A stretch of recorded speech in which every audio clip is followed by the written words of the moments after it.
Samantala, sumugod ang iba't ibang responders sa pangunguna ng Civil Aviation Authority of the Philippines o CAAP sa Manila Bay matapos mag-simulate ng emergency landing ang isang eroplano na may dalang 30 pasahero.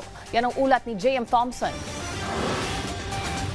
Nailigtas ang 30 pasahero ng eroplano matapos mag-emergency landing sa Manila Bay.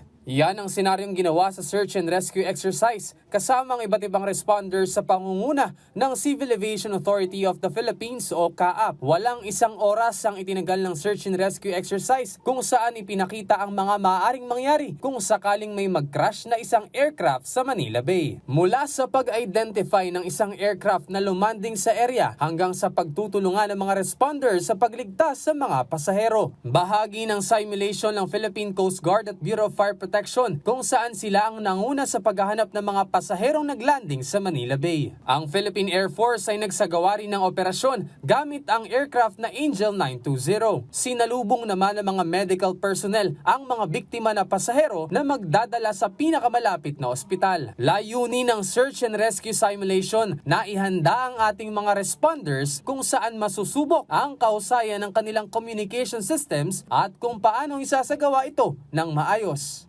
Pero kaya tayo nag-exercise as much as possible, maiksian natin yung response time. Kasi meron ngang golden hour tayong hinahabol, naaabutan mo pang buhay yung mga nire-rescue mo.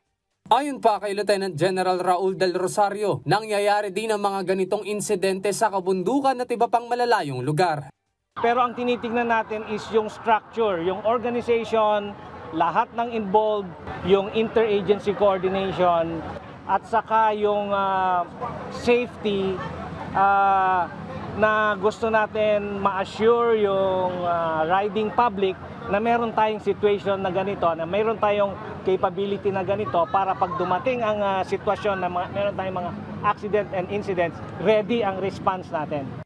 Ang taunang SAREX ay nagpapakita ng dedikasyon ng Pilipinas na mas mapabuti pa ang disaster response capabilities nito para sa kahandaan ng lahat na makasagip ng buhay sa panahon ng sakuna. J.M. Thompson para sa Pambansang TV sa Bagong Pilipinas.